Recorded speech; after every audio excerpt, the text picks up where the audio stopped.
सच्चिदानंद भगवान की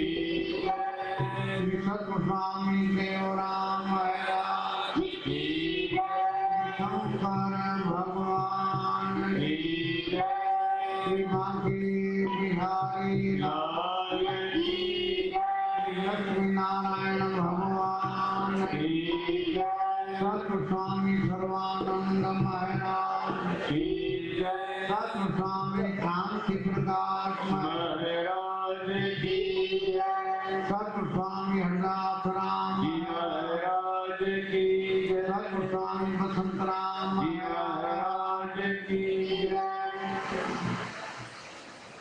भगवत सज्जनों, आज बहुत ही पवित्र दिन है। जिस दिन श्री गुरु महाराज जी ने जब पर बालू रेत के ऊपर चबूतरा बना करके और ये सनातन धर्म का ध्वज फहराया। चैत्र मेला आज से ही प्रारंभ किया, जो लगभग 108 घंटे अखंड भजन, अखंड भोजन चलता था। भजन और भोजन की बहुत ही गरिमा है, महिमा है। भजन के द्वारा हमको न केवल मन की शांति प्राप्ति होती है, किंतु हमारा जीवन, हमारा मनुष्य जन्म सफल होता है। और भजन करने के लिए ये शरीर जो हमारा साधन धाम मोक्ष कर द्वारा साधन न होगा तो साध्य की सिद्धि नहीं होगी। शरीर स्वस्थ होगा, तंदुरुस्त होगा, शरीर में शक्ति एनर्जी होगी तो भजन कर सकेगी। नहीं तो कबीर महाराज ने लिखा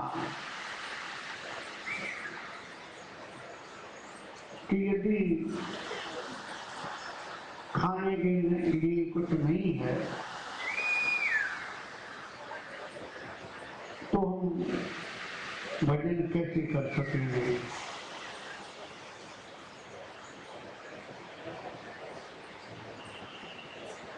बहुत से महापुरुषों ने भली कोई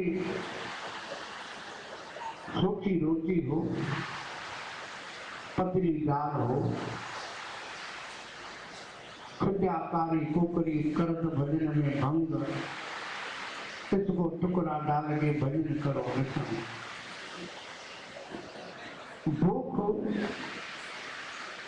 बड़ी व्यथा है। हम लोगों को जानकारी नहीं है।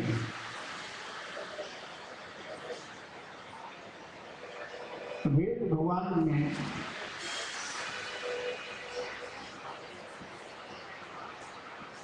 जब सृष्टि की उत्पत्ति का क्रम रखा, आकाश वायु, वायु अग्नि, अग्नि राप है, अग्नि पृथ्वी,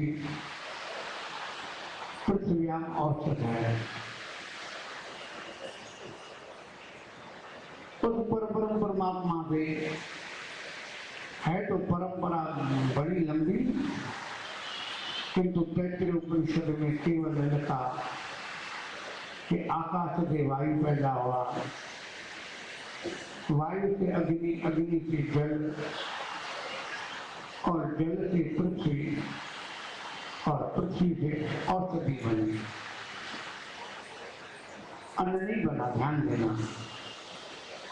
औषधि माना दवा। भूख जैसी बीमारी संसार में है ही नहीं। सबसे बड़ी में बड़ी परमात्मा ने कोई बीमारी बनाई है, कैंसर से भी ज्यादा खतरनाक, वो है भूख। तो भूख के लिए औषधि है, दवा, अन्न। अन्न का प्रसंग फिर बाद में आता। अन्न को क्या मैं नहीं समझती कि अन्न क्या होता है।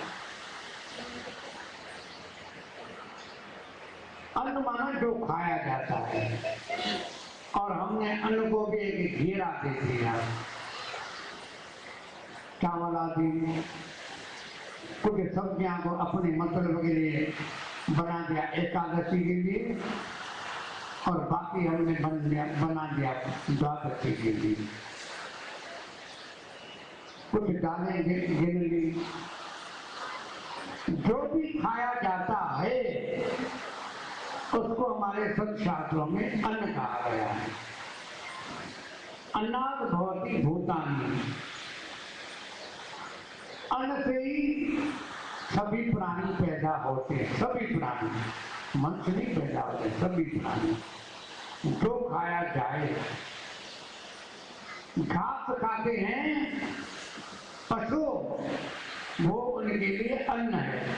अन्न का मतलब नहीं चावल। जो खाया जाए और जिसके द्वारा शक्ति बने उसको कहते हैं अन्न। सर्प मिट्टी खाते हैं और मिट्टी से एनर्जी बनती है। आप जो भी खाएंगे उसके द्वारा हमारा खून बनेगा और सप्तम धातु हमारा वीर्य बनेगा, और उससे ही सभी प्राणी पैदा होते हैं। तो ऐसा नहीं समझेंगे गेहूं चावल अन्न है, मिट्टी भी अन्न है, पत्ते भी अन्न है। हम खा के देखें कि हम पत्ते कभी खाते हैं और भूख में खा भी लेते हैं, तो उसके द्वारा वही शक्ति बनेगी। अंत में जो गेहूं के द्वारा बनती है, जो बादाम पिस्ते के द्वारा बनती है, जो दूध के द्वारा बनती है, दूध भी अन्न है। बच्चे अन्न खाते हैं, दूध पीते हैं, और उसी से उनका खून बनता है, उसी से सब कुछ सप्त धातु बनते हैं। तो जो कुछ भी खाया जाए, जिसके द्वारा प्राणी चलते हैं और जिसके द्वारा प्राणी पैदा होते हैं, उसको हमारे सत्शास्त्रों में, वेदों में अन्न कहा गया है। और हमने अन्न को घेरा दे करके और 5-10 बातें अन्न की कर दी, बाकी हमने और उनको अलग नाम दे दिए। वेद कहते हैं कि अन्न। तो ये जो पृथ्वी है और पृथ्वी के द्वारा औषधि बनी है, इसलिए पत्ते भी औषधि है, क्योंकि किसी के काम नहीं आती है। और मिट्टी भी औषधि है, क्योंकि वो भी किसी के काम की होती है, उसके द्वारा उनका शरीर चलता है, भूख मिटती है। इसलिए इसको हमारे सत्शास्त्रों में अन्न कहा गया है। तो अन्न के द्वारा सभी प्राणी पैदा होते हैं, और वो सबसे ज्यादा भूख की औषधि है। इसलिए भूख सबसे ज्यादा बड़े से बड़ी बताया कि कैंसर की बीमारी जन्म से लेकर के मरण तक ये जो हमारी बाह्य बीमारियां हैं वो हमारी मिट जाती है। इस जन्म में नहीं मिटेंगी तो हम मर जाएंगे, तो बीमारी साथ नहीं ले जाएंगी। और ये बीमारी ऐसी है कि जिस जन्म में जाएंगे हमारे साथ चलेगी। इसलिए वेद में उनको औषधि कहा गया है। कोई अन्न का नाम नहीं है। अन्न तो फिर आगे समझाने के लिए अन्न कहा गया है, नहीं तो अन्न को औषधि बनाया गया है। तो ऐसा जो शरीर चलने वाला है, जो साधन धाम मोक्ष कर द्वारा, तो उसको कुछ न कुछ दवा चाहिए। कुछ भी हम दें, पत्ते दें, सूखी रोटी दें, कुछ भी इस अग्नि में डालना है, तो उसके लिए हमारे श्री गुरु महाराज जी ने अन्न का अखंड भंडारा चलाया कि खाओ और खा करके भजन करो। 108 घंटे में कुछ कोई विरल समय होता था जिस समय में सभा में प्रेमी कम रहते थे, नहीं तो सभा में खाया और आकर के भजन किया, भजन सुना। क्योंकि ये घर के सोना, घूमना, फिरना, ये तो सब जगह होता है। आज का युग और पहले के युग में जमीन आसमान का अंतर है। अब हम सोचें कि हम यहाँ पर आते हैं तो सब कितना समय सुनते हैं, कुछ 1-1.5 घंटा भी मुश्किल से सुनते हैं। बाकी घूमने में, खरीदारी करने में, जो चद्दर हमारे शहर में मिलती है वो चद्दर जयपुर अजमेर से खरीदनी है, वो चप्पल जहाँ से खरीदनी है। जो चीज सब जगह है, जो जहाँ पर नहीं आते हैं वो का चप्पल नहीं पहनते हैं, चद्दर नहीं बिछाते हैं। जो चीज हम जो ले जाते हैं, तो सारी उम्र हम जिस शहर में रहते हैं वहां से चीज लेकर के चलते हैं, वहीं से कपड़े लेते हैं। किंतु हमारी कुछ अज्ञान अवस्था ऐसी होती है कि हम कहते हैं कि 2 चीजें यहाँ भी लेके चले, यहाँ से कटोरी खानी है, यहीं घूमना है और यहीं बार बार चाय पीना है, बहुत ठोस ठोस करके नाश्ता करना है। हमारा लक्ष्य आज के युग में खराब हो गया है। हम इस बात को जब तक नहीं सुधारेंगे तब तक हम इन महापुरुषों के चरणों में पहुंचने के बाद भी हम अपने मन की शांति नहीं प्राप्त कर सकेंगे।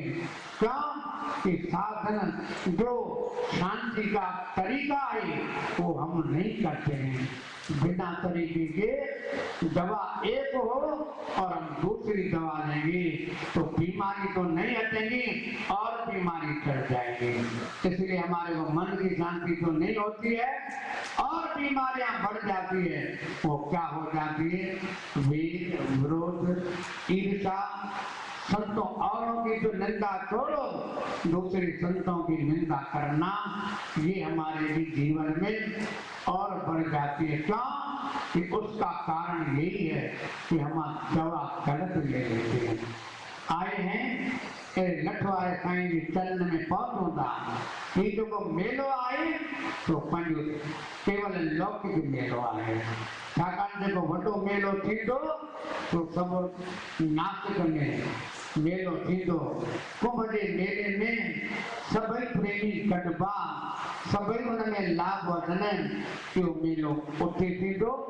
पर छाकाणि झंडे जो प्रोग्राम पाण उन ॾींहुं करियो सभ खां सुठो आहे। झंडो चढ़ंदो आहे पर कॾहिं गुरु पूॼा ते कॾहिं पंहिंजे सहूलियत सां दासरियो अरदास रखी वॾनि खां अची करे इहा परंपरा हली आहे त इहो ॾींहुं उन ॾींहुं कयो वञे त इन में ही लौकिक मेलो मां लोकल मेलो छो थो चवां, इन करे पाण जयपुर जा प्रेमी, आसे पासे जा 5-7 शहरनि जा प्रेमी, बसंत आसे पासे जा अची करे पहुचनि था।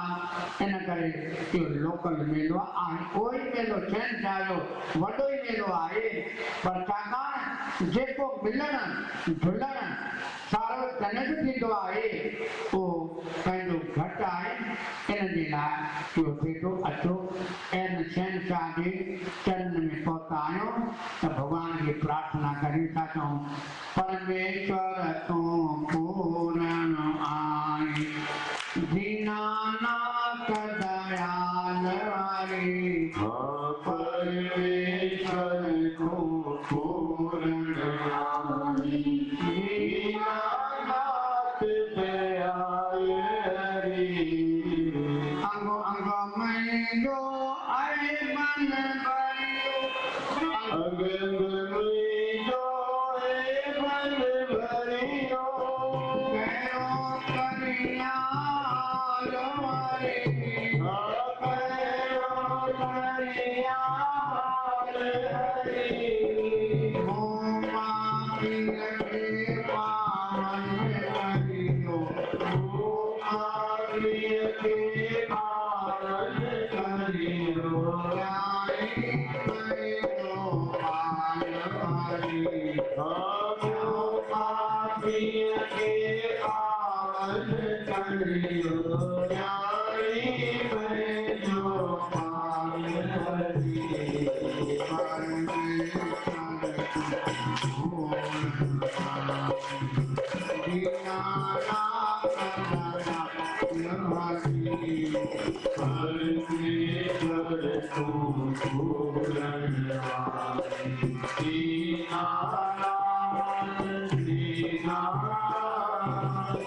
जब तक संयम को न कयो जब तक संयम को न कयो कृष्ण ने विचार हरि कृष्ण ने विचार हरि परमायण के पारियो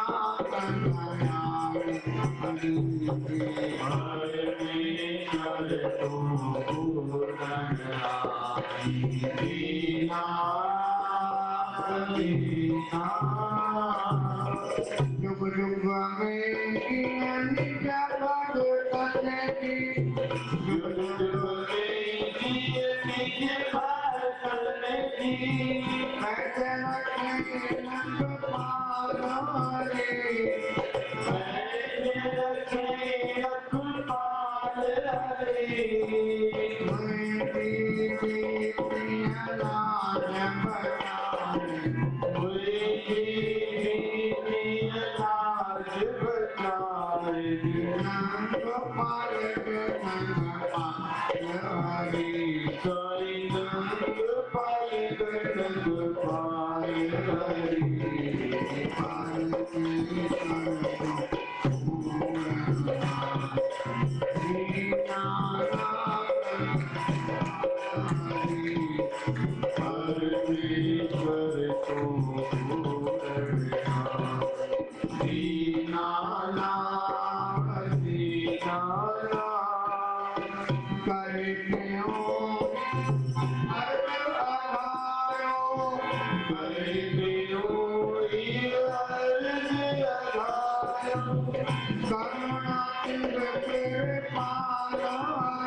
वो परिपूर्ण परमात्मा पूर्ण है और उसी पूर्ण परमात्मा से ही हम पैदा हुए हैं। पूर्ण मद पूर्ण मिदम पूर्णा पूर्ण बुद्धिष्यते पूर्णस्य पूर्णमादाय पूर्णमेवावशिष्यते।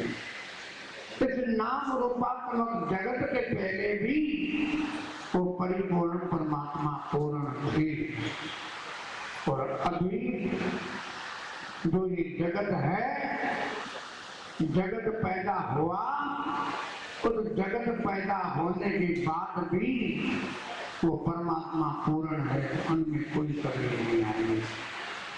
हजारों नदियां समुद्र में लय होती है तो भी वो समुद्र वैसा ही रहता है और न जाने कितना पानी तो समुद्र से निकलता है सूर्य की वाष्प के द्वारा या और किसी प्रकार से, किंतु फिर भी वो समुद्र पूर्ण है, कोई इसमें कमी नहीं आती है।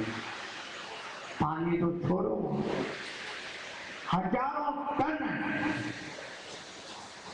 नमक रोज सारे विश्व में चलता है और वो नमक कहाँ से पैदा होता है? वही समुद्र के पानी को सुखा करके और नमक बनाते हैं।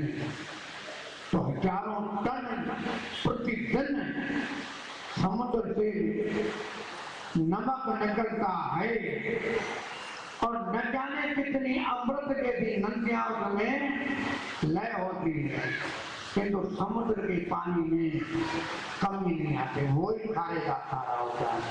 जहाँ गंगा नदी गंगा सागर में लय होती है, वो लय होने के बाद भी पानी उठा के पिएंगे वैसे ही खारा अमृत जैसा पानी बरसाते नमक आता है, जो तत्काल उनको वैसा ही खारा कर देता है।